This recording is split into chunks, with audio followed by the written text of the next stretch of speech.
And as you see what's going on in the world right now, where there's a lot of, aid withdrawal from the States, there's an increasing clamor for Africa to start to self-fund and do for itself. So maybe this is the beginning of an even more intense mobilization of Africans in diaspora to drive that change that we want to see, leveraging on their passion and their genuine interest in developing the continent. So yes. What's up, everybody? Welcome to the Afronomics podcast. I'm your host, Sita Dumbuya, and we got our other host, the best host. Okay. Llewellyn Dixon. Debated. Llewellyn Dixon here with you. And of course, we have the star of the show, of the moment, Miss Chinasa Collins Ogbuo. I want to make sure I pronounce that name properly. So wonderful. Just so you know, he practiced that. I did. He's not that good. He practiced. Wow, you got to be a hater? Yes. Wow. You new here? This is what I do. But go ahead. Wow. Continue. See, I just want to let my Igbo friends and family know I got y'all. We Come on, Llewellyn. You're still in the moment. Wow. You did awesome, Llewellyn. Wow. Anyway, let me introduce this amazing woman. Chinasa is a strategic and impact-driven executive with 17 years of experience across financial services, consulting, and the development sector. She's currently the advocacy lead at Efina. I messed that one up. He didn't practice that Efina. Efina. You got it. Efina. Yes. A financial sector deepening organization dedicated to promoting an exclusive financial system in Nigeria. Chinasa has been recognized as one of the 100 women in finance for 2025 by Leading Ladies Africa, celebrating her leadership contributions to financial inclusion. She's also a 2025 Obama Africa leader, reflecting her commitment to transformative change and sustainable development across the continent. And when Chinasa and I got a chance to speak before this, I was just blown away by her vision and everything she's doing in Nigeria and for the continent, for the culture. And we're very grateful to have you as a guest on this show, Chinasa. So thank you for coming and welcome. Thank you so much, Llewellyn and Sita. I'm happy to be here. I'm looking forward to the conversation. Awesome. Yes. All right. So, you've seen the episode before, so you're familiar with this segment. So we're going to get into our favorite segment, Wahala. Wahala! Yes. And this one, I think is a little bit, it's pretty fun. So the question is, and it's for everybody, did you or do you have a celebrity crush? Like when you were growing up, did you have a celebrity crush? And if so, who was it? That's an easy one. Denzel Washington. Ooh, that's my celebrity crush. Denzel. All right, what was your favorite Denzel movie that really was like, yeah, that's the guy? You know what? I think that it was the movie Mississippi Masala.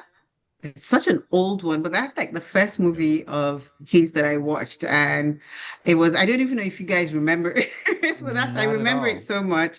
That's the movie. I don't remember what happened, but that's the title I remember. And I was like, who is this fine guy? I was just so young. I was probably pre-teens or teen. Yeah.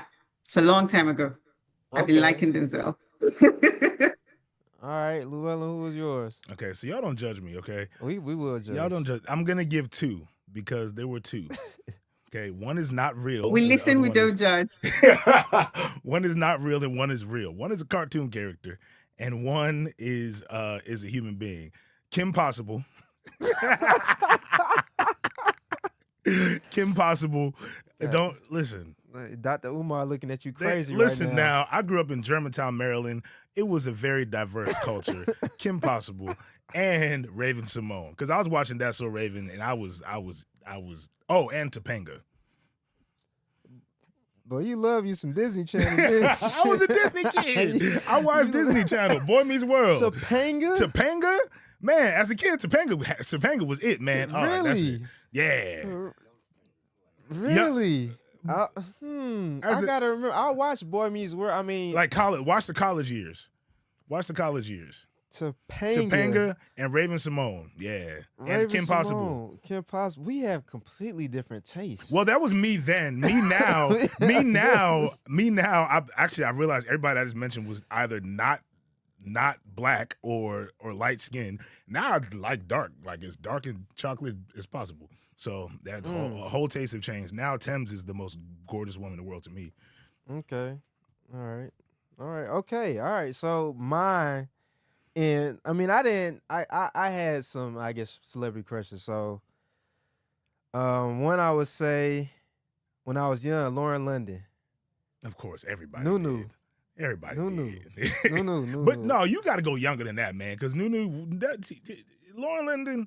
What you mean? I was like 10 when ATL came out. No, you weren't. Yes, it was like 2005. Are you that I was much in younger fifth than me? grade. I was in 5th grade when ATL came out. You're not that much younger than me. Yes, I am.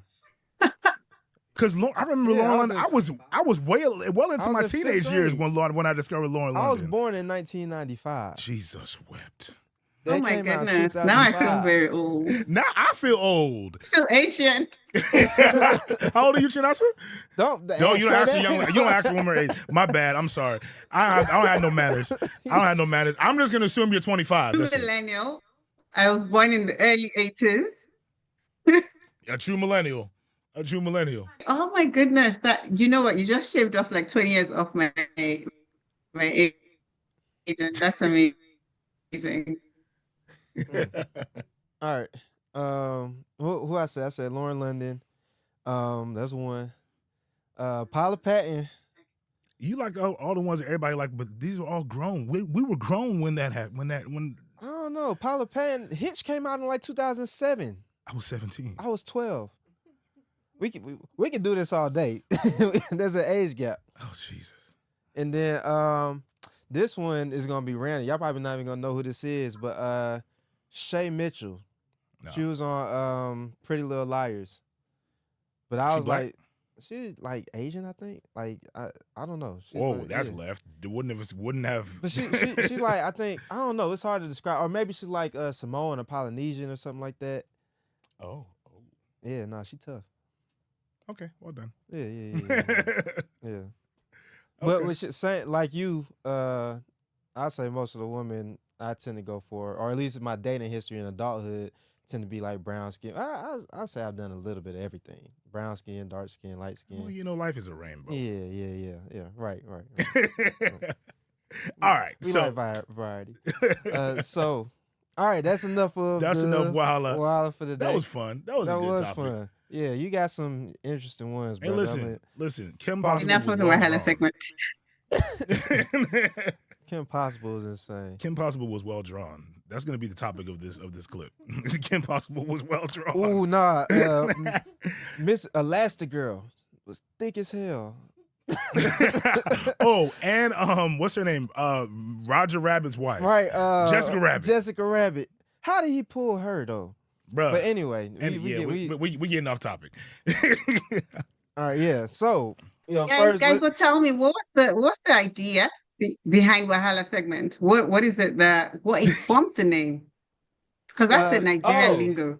Yeah, so we use it in Sierra Leone. Oh, did you not know?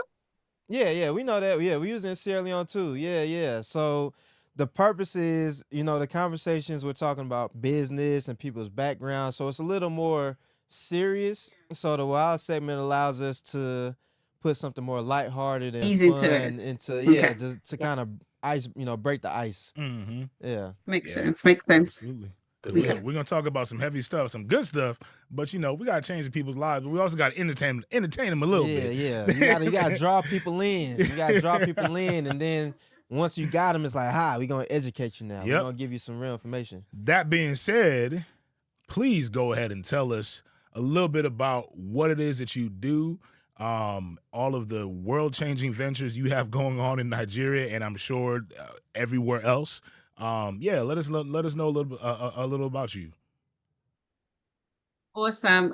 Thank you very much, first of all, for having me on the show and the interest in this conversation. I like the way you put it, Llewellyn, about world-changing work that I'm doing, because quite frankly, and if I were to think of the big picture of what I'm trying to do, it's how do I impact people's lives, my personal mission is that everybody, and through the work that I do, that I come in contact with, their lives are transformed one way or the other or positively impacted, right?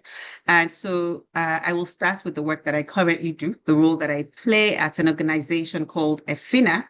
EFINA is Enhancing Financial Inclusion and Advancement, and it's a nonprofit organization that has been operational in Nigeria for about 15 years now. I joined EFINA just about over a year ago, and I lead advocacy. EFINA has a huge vision. The vision is essentially to see a Nigeria where everyone, every single person, poor, old, young, has access to a broad range of formal financial services. And we take these things for granted. When I talk about broad range of financial services, so imagine a world where there are people who have never owned a bank account. They don't even know what it is. They still put their money under pillows and beds and mattresses. And, they haven't interacted with those kinds of formal financial services, let alone to even think about investments, insurance products, and all of the more complex financial services offerings that exist. And so our vision at EFINA is to basically deepen the financial market system where it expands access to everyone through digital financial services, which is basically leveraging technology to achieve that. Understanding that some of these people, where they're situated, are far hard to reach communities, and that's the reason that they don't have access to these formal financial services. Also, bearing in mind that there are still sociocultural norms that prevent these people from even understanding the value, and they're used to the way that they do things. The informal means of having access to finance is what they're completely comfortable with, And so our vision is to make sure we change that, that's the big vision. So how do we do that? We use a range of what we call facilitation tools, which is how do we facilitate that market? Working at the intersection of, the supply side, the demand side, the regulatory side, understanding that at the center of this is where the demand sits, the people that we are targeting, what their needs are, how these different players impact on their need, right? And their use of financial services. So when you think supply side, you're thinking of the banks, the microfinance institutions, and all of the financial service providers. And when you're thinking of regulators, you're thinking of policymakers that, design the policies that usually leave these people out because they're not thinking with the poorest in mind. Then when you're thinking of the demand side itself, you're thinking of there are usually women in hard-to-reach communities that are excluded. When we look at the data, we usually find that women are disproportionately excluded, and they're in rural communities and they're less educated, they're usually young. And so it's basically playing at that intersection, playing a coordinating role, using advocacy, which is what I lead at EFINA, using research. And research is basically to underscore that advocacy, because again, it's beyond the passion of trying to solve a problem. It's using data evidence to back that passion so that the key actors that need to take action will be compelled to take action. There's enough evidence to compel them. So I'll give you an example. I want to compel a policymaker to to design a regulation or a policy that is going to impact these people. I need to provide the data that shows that they are actually significantly excluded. And then, humanize that data by telling the stories of these people, letting them hear firsthand, amplifying the voices of those people. So sometimes I like to refer to myself as a representative of these poor, or a voice for the voiceless, sitting in rooms, using data to essentially make a case for why you need to ensure that these people are included, to communicate their challenges in a way that the policymakers understand, and it compels them to actually make a change, or at least adjust or design policies for these people, and ensuring that they're not left behind. So that's in a nutshell what EFINA does. So when we talked, I mentioned to you that your mission in providing access and making financial literacy equitable across Nigeria is actually something that is a major thing that happens here in the U.S. as well. Specifically, like that was actually the very first nonprofit that I got involved with when I was living here in Atlanta, and it was around financial literacy. We know that I remember you were surprised when I said that to you. I was But seriously shocked. yeah, yeah, and unfortunately, it is something that also disproportionately affects Black people in this country to financial illiteracy.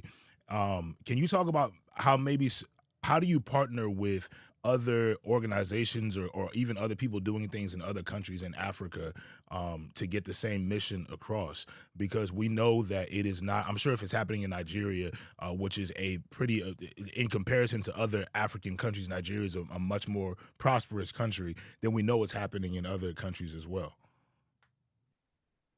So the conversation about financial literacy is actually a broad one, and I say that to mean there are different levels of financial literacy, and some people have no clue at all. Some people have a fair idea, but not enough to actually use the broad range of financial services that are available to essentially strengthen their financial well-being. So when you talk about financial literacy, and when we talk about financial inclusion, the ultimate goal is how do I give access to people so that they actually use different services to better their lives and livelihoods. So it's not opening a bank account for the sake of it. It's not investing for the sake of it. It's not, getting insurance for the sake of it. It's, giving you access to this broad range of services to basically help you build financial resilience. So when the economic shocks, you're not adversely affected because you have cultivated financial practice, financial service behaviors or practices that basically help you to withstand such pressures or economic shocks, right? And so to bring it back to financial literacy and how we help, we find that that's still a big gap in Nigeria.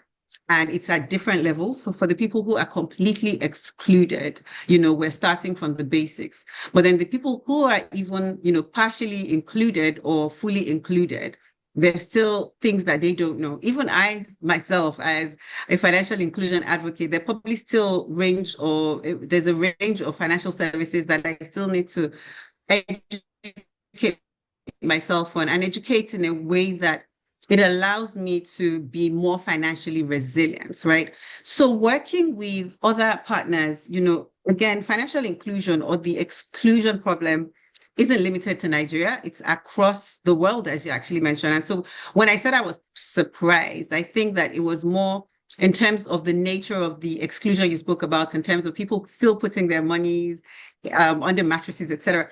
And I thought that was only something that was more an African thing, right? But the proportion of the exclusion is larger on the continent. And some regions in the continent are a bit more advanced in terms of their inclusion rates. But then what we also try to do is to learn from other developing countries. Look at India, for instance, to see they had huge exclusion rates, but they've been able to leverage technology, digital financial service solutions, et cetera, to basically change that narrative to, drive access and to also, create an enabling environment that makes sure that these people actually have the relevant education that allows them to use the services and in a way that it actually transforms their lives and livelihoods. And that's really the essence of financial literacy or education.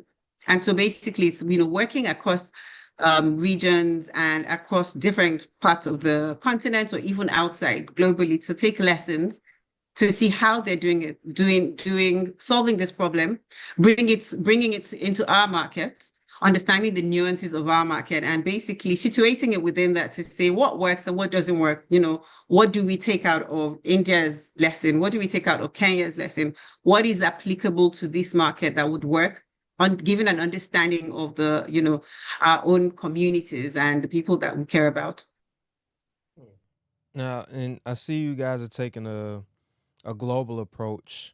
And one thing that always strikes me, it happens in every African country. I know Nigeria is also the same, is that you have a lot of what they call brain drain. You have a lot of people that are very capable and like some of the most financially well off people within the country end up leaving and they're not in the diaspora.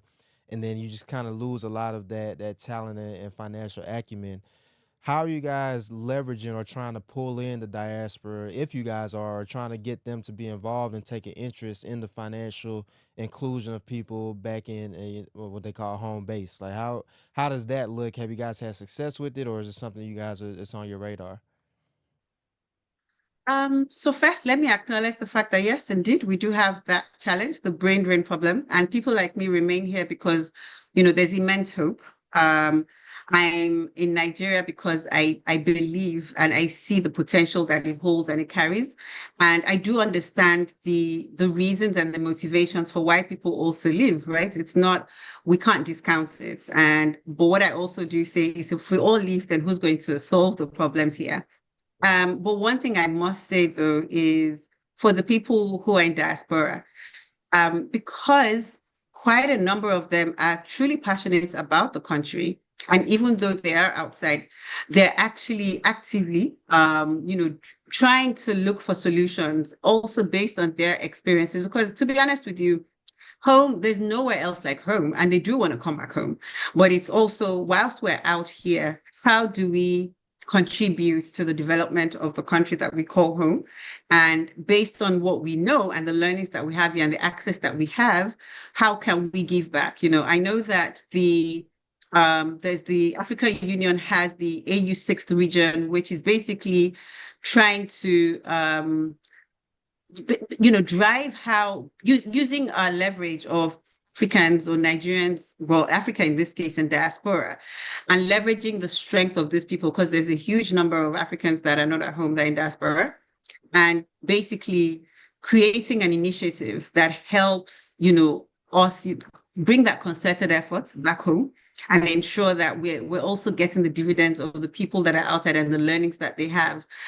For EFINA, in terms of that kind of partnership, I think it would just probably be getting insights as well from those sort of people.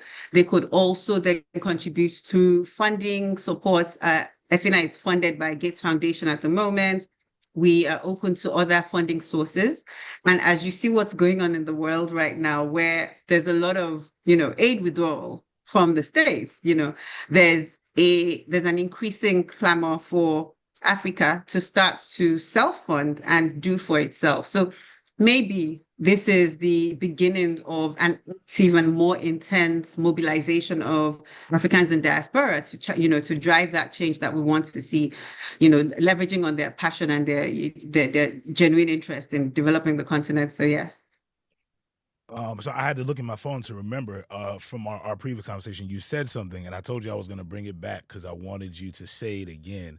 And it's a very powerful concept. It's been said from the beginning of time. Jesus even said a version of this.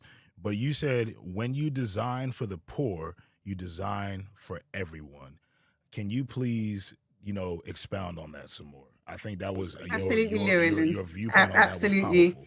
And the concept, the idea behind, designing for the poor translates to designing for everyone, just basically means that think of it as like a ladder, right? And if you look at the lowest rung and just think of how easy it is to access that, and even the people on the top rung can always get to the bottom rung, right?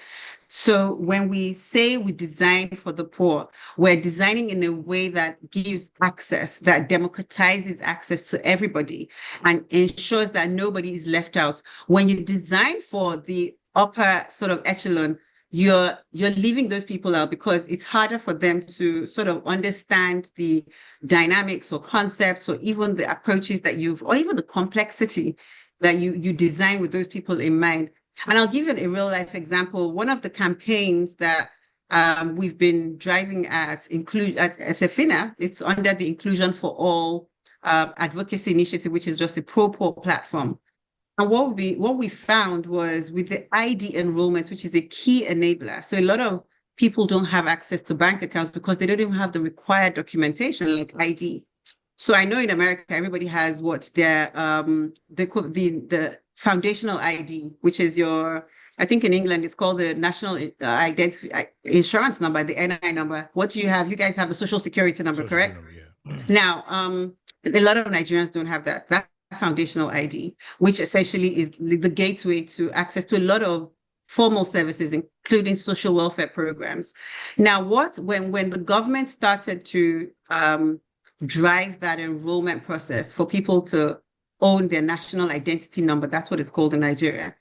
What they found was the devices that were designed for this enrollment, when they went into rural communities where there were the source of livelihood was farming, and they're using like very crude means to farm. Their palms are sort of all calloused and everything. When they had to sort of input their fingerprints to capture their fingerprints on that device, it was difficult. It was impossible because of the nature of work that they do. Now, imagine if it was easier for people in the urban communities. Now, imagine if they had designed with those kinds of people in mind. It means that they wouldn't have lost the people in those rural communities, and they wouldn't have had a problem for sure in the urban communities, because the sensitivity of those devices would perfectly work for everybody. And so that's sort of the thinking behind it. Like design is in a way that is simple enough to be encompassing so that it leaves no one out. And actually, I want to touch on something that you said prior. You were talking about the funding. Now we're seeing a lot of funding, that is aid. I put aid in quotation marks because it's not always helpful. And I think that's what aid is supposed to be. But, I think every dollar that goes in, every philanthropic dollar that goes into Africa has an agenda attached to it. And the people who are giving those funds often have an agenda that is contradictory to what is actually good for us in the long run. So I like what you were talking about of like us starting to look to be more self-funded, and just the diaspora has a lot of capital. We actually talked about on a previous episode that I think like there's over 125 billion in annual remittances from the diaspora into Africa and a lot of major markets. And like that could be the funding source for a lot of the nonprofit work that you're doing or other nonprofits are doing. If we could just understand how to, coalesce around that, yeah, and consolidate and use it. So is that something you guys are like? How you mentioned that that's something you're starting to see, but how are you being more strategic and garnering that type of investment? And how can other nonprofits and other groups similar to Afina do the same to be able to increase their dollars coming from the diaspora? Yeah, so as you highlighted, there's a huge opportunity there because of the resources that are available within that sort of space or segment. Now, the thing is with that as well is, having an enabling environment from a policy perspective, and also the sort of even in terms of how do you get money across to people, right? So talking about remittances, can we make it even easier for people to send money in a cost-effective manner so that at least, it takes off the certain public barriers that currently exist that makes it even just a little bit harder to send if people wanted to send money. But then more importantly, I think that there are also still barriers to address when it comes to getting money or sort of raising funds locally and from Africans. What we find, and I think this is usually in the impact investing space, right? A lot of the startups, for instance, raise money from outside the continent. And it's interesting to see because there's a lot of funds available, philanthropic funds available on the continent. And certain reasons have been highlighted for why that's the case, from just Africans themselves not trusting themselves, or maybe not feeling like if I invest, how much trust can I place in you actually delivering on the expected outcomes of what we agreed to. So there's a trust issue that needs to be addressed in terms of the philanthropic funds and even investor funds that exist. I mean, it's a different topic on its own, to be honest with you. There's so much. I mean, like I said, the opportunities are there. It's just, identifying those barriers and maybe essentially overcoming them one by one and help getting to a place where we can maximize that opportunity. But it's not all bad news. There's steps in the right direction. there are conversations happening, like I mentioned, the AU, and leveraging that their diaspora program that requires also the government to buy into that and basically drive it, because a lot of these things as well need to be backed by the government for them to be successful. So I want to kind of switch gears a little bit. I want to hear a little bit more about your work outside of Athena. And what are what do you have planned for yourself or business and other world-changing ventures over the next 10, 15 years? Or even now, the stuff that you have going on now that you probably have not been as vocal about. Um, so I think that my calling is advocacy, and I like to just basically weigh in on issues that are very close to my heart, and um, hopefully galvanize the right kind of coalition or action from the relevant parties. And a few years ago, I started my podcast called Social Conscience with NASA. And basically that was essentially the beginning of my advocacy journey. And what I was trying to do with that was to talk about the range of social issues that persists in Nigeria, the drivers, and to just give voice to it, to amplify those issues, and hopefully get to the attention of the people who need to do something. There's a whole lot that I think, again, I'm one of the most, I think I'm very passionate about the potential that Africa holds. One of my key concerns, or one of the things that remain puzzling to me, is the fact that, a country or a continent that is so wealthy in resources has the highest, sort of one of the highest poverty levels all over the world.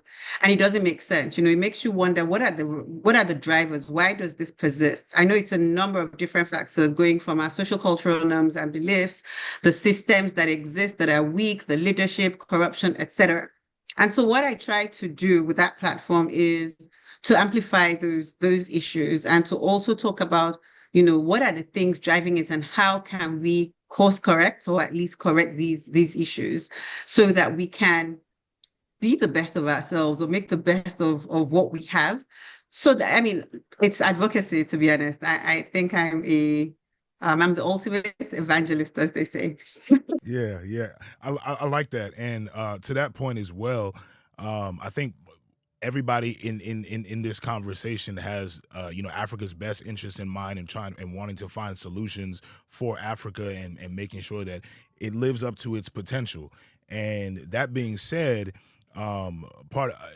if you could run with the solution, or a solution, and give your ideas, what would it be? What would your direction be to help solve those issues? And I'm asking, not just obviously to hear your thoughts, but also because there's somebody who might be watching this, who's a new leader, who's thinking about it, and they don't know what to do, or they may be thinking about doing something. And I think what you might say might help to inspire, or put the right pieces in place for them and whatever plan they have going on. So could you, if the world is your oyster, how would you solve the problem? Good question. So for me, I think the sort of, I dare say, silver bullet is the infrastructure deficit, which is in Nigeria and then Africa as a whole. It's a huge piece. I feel that if we solve that infrastructure deficit problem, which is basically from power to good roads, etc., specifically, I must say, maybe energy. Thinking about the ease of doing business in Nigeria, and if you talk to any small, medium enterprise in Nigeria today, one of the key cost drivers for them is power, electricity. The cost of their operational costs, a lot of that comes from having to depend on alternative sources of power, fossil fuels, to basically power their businesses. And then think about it from a social sector perspective as well. It has very huge impacts. I mean, very recently, there was one of the big hospitals in Nigeria, in the southwestern states, haven't had power for 100 days. Do you know what that means? It means that people are going to hospitals, renting generators, fossil fuel generators, so that their loved ones can get access to the kind of healthcare that they require. And this is 2025. And it's not that we don't have the resources to actually power our country. It's down to weak institutions being driven by poor governance being driven by corruption being driven by, mental models that have existed since childhood that people have now basically embodied, right? And so I would say yes, infrastructure, but then you can now start to see the layers of issues within that itself. But yes, if we have power, it takes a whole lot off for everybody, both social, private, public sector. It does make a significant difference. Bro, I got to follow up. I don't know if you have something, but Go ahead. I don't want to monopolize if you have a question or something like that. But so you said there's a word you keep using, and it's so powerful, and I want to highlight it so people can make sure they get it. Access. Access is incredibly important. Access, just something as simple as opening a door.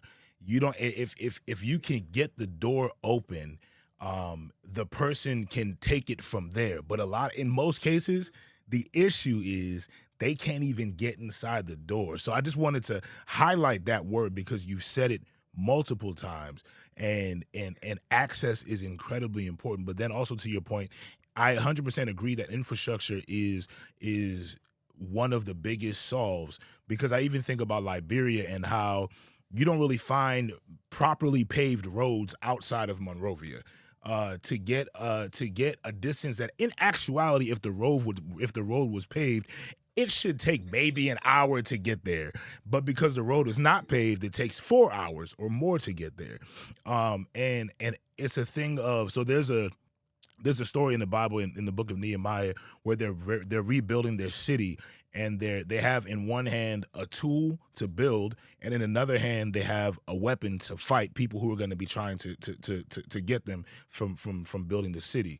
And it's a thing of, in a lot of our African nations, that's the case that we're in. We have one hand trying to build because we want to move forward, but then you have another hand just literally stuck in survival mode because of the current conditions that are there. Because I would much rather be working on my schoolwork, but now I have to figure out a way to keep the lights on. The generator broke, so I can't do that.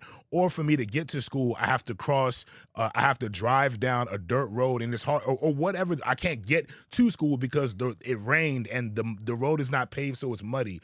Whatever. There's just too many obstacles in the way. So I 100% agree that infrastructure is something that should be tackled as a main foundational effort.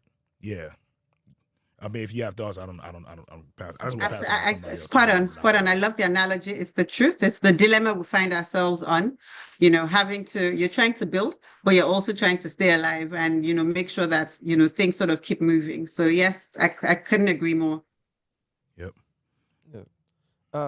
I am curious. When we look at financial inclusion, financial literacy, I mean, we have a very American perspective, but I know, like in Africa and Nigeria, there's going to be a lot of cultural differences and traditions. Like being African, and you have more of a community type focus. Does that play a role in how like finances work? Like I know one thing we do in our family is like a susu, where it's like you put money together and you kind of build that pot. And so like does that ever kind of come into play, like the certain African traditions and Nigerian traditions and culture? Sita, absolutely. That first of all, I think that one of the key things that continues to keep Africa, and even in terms of the hopefulness that remains, is that spirit of community. And it would be remiss of, different actors to not leverage that community spirit or even the community sort of structure. And as I had mentioned, when you think of the most excluded groups, there are people in rural communities where you have all of those kinds of community settings, and they're largely women. And so women who are excluded, one of the reasons they're excluded is because they don't have the agency to actually make decisions about their finances or lives and livelihoods. It's, a patriarchal system that sort of stifles them. So what we find is that for women to have economic empowerment or financial empowerment, it's usually through group effort. So when they belong to those groups, like called savings groups, they're called cooperatives.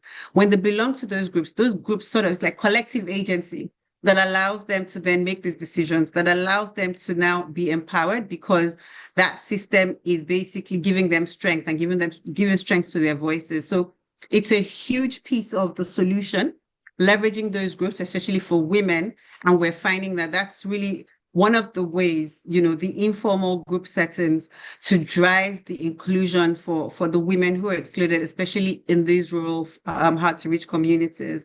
So yes, you're absolutely spot on. It's definitely the only snag is also then trying to find, because our goal as EFINA is to drive formal financial services. So you can be included in the financial service system, but the informal part of it, where you're doing informal savings groups, which is it's not with a registered bank or financial institution.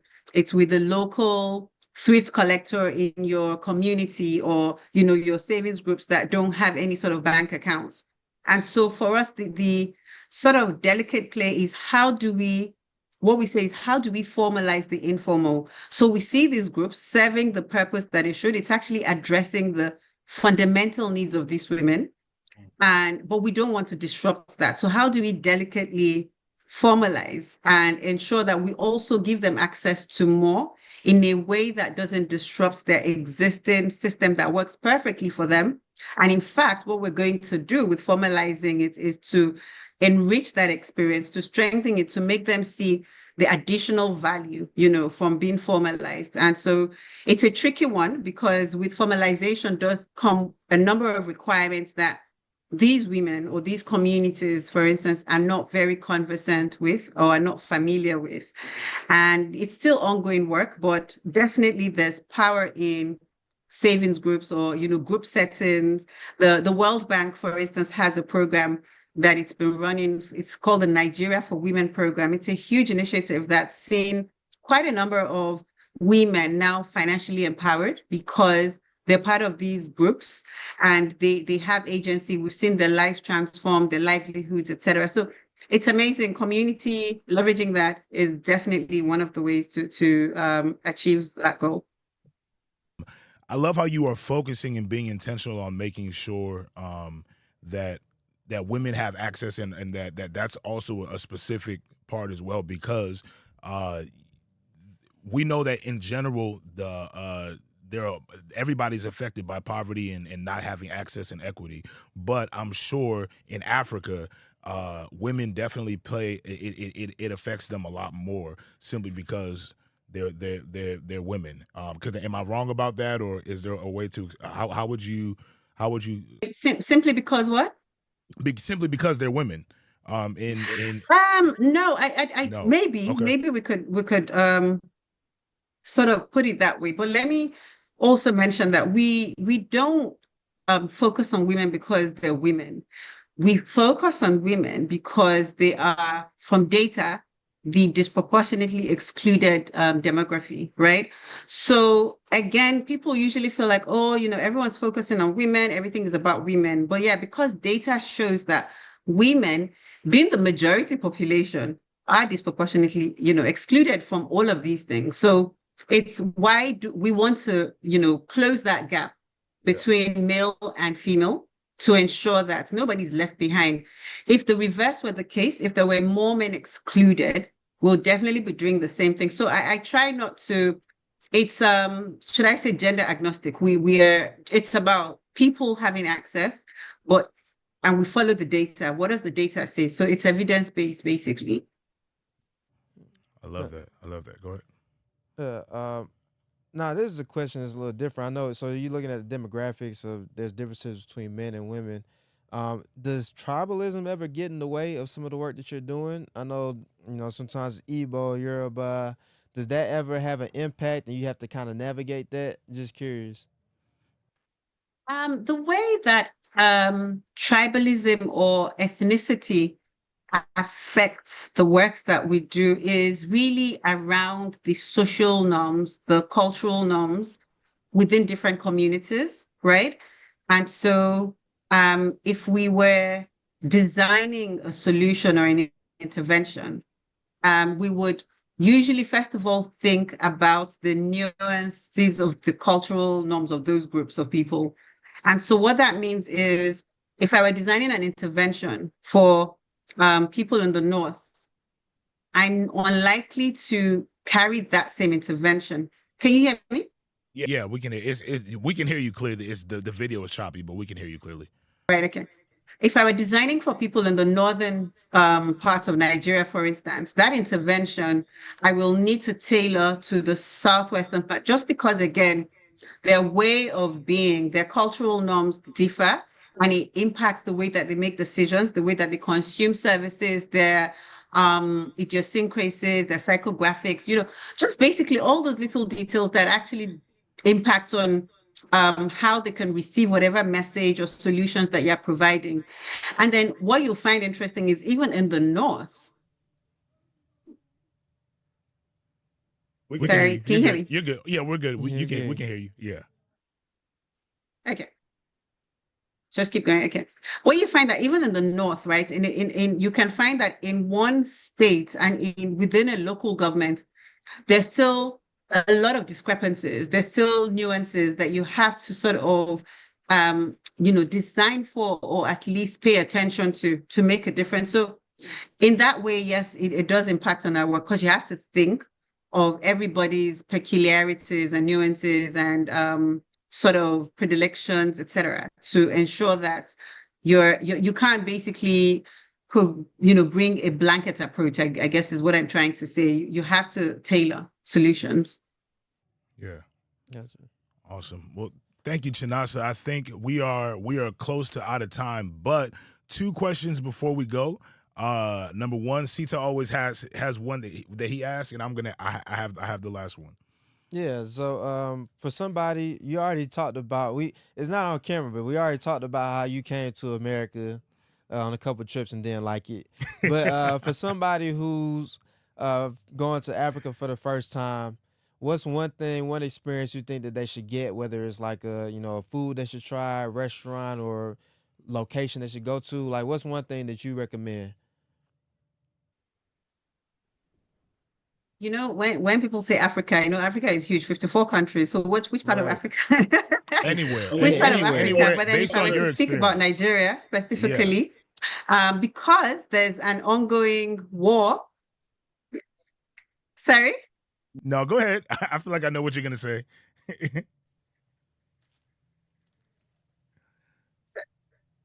You go ahead. Yes, You go. you know, You're good. it's the Jollof Wars, there's that war between Nigeria and Ghana and Gambia, and everybody says their Jollof is the best. Well, as a true Nigerian, our Jollof is the best, but then I dare say that I have tasted the Gambian Jollof, and it is amazing. And to be honest, if I went Nigerian, maybe I'll be leaning towards that, but I have to be patriotic. So please, Jollof rice for sure. At least you're honest. At least you Party tell us Jollof. why. It's Party Jollof specifically. It's not just any jollof, Party Jollof. It has a different, tang to Party it. It's just jollof. different. I never heard of Smoky, it's that. nice, beautiful. I've never heard Party of Jollof, it. yes, I that's might the one give you that a should try. try. Okay. So You should Google it, check it out. Party Jollof. Okay. Yes. My last question is, well, first, tell the people how they can get connected to you if they want to do work with Efina and anything else that you might have going on. Or donate. And then any last words of wisdom that you want to leave with the audience. Well, to reach me, I'm on LinkedIn. LinkedIn is sort of where everyone can find me, and even Efina is on LinkedIn. Our website as well is just check out www.efina.org. You'll definitely find more information about us. But LinkedIn and Instagram, just EFINA. You definitely find our social media handles. Then my parting shots for the audience who's listening is, you know what, keep the fire burning. Africa is not just rising. I think the time for Africa has come. Let us keep that hope, and let's keep driving the Africa that we want to see. I am very hopeful, and I hope that everybody else is, to see how Africa is going to emerge into its own. And basically, do a lot for the rest of the world. There it is. There it is. Thank you, Chinasa, for your time. Thank you for joining us for the excellent Thank you conversation. so much. You heard her say it. The time for Africa is now. Fam, this is another episode of Afronomics with the amazing Chinasa. And until next time, you already know what to do. Like, share, subscribe, tell 1,000 people, tell 10,000 people, tell your favorite person, tell your least favorite person. I don't know. Just share. Spread the word. Y'all not commenting. Y'all got to comment. And y'all can feel free to fight with us in the comments. We're going to fight back. We're going to win. But I love feel this free to energy. fight with us. All right. All right, y'all. Peace out.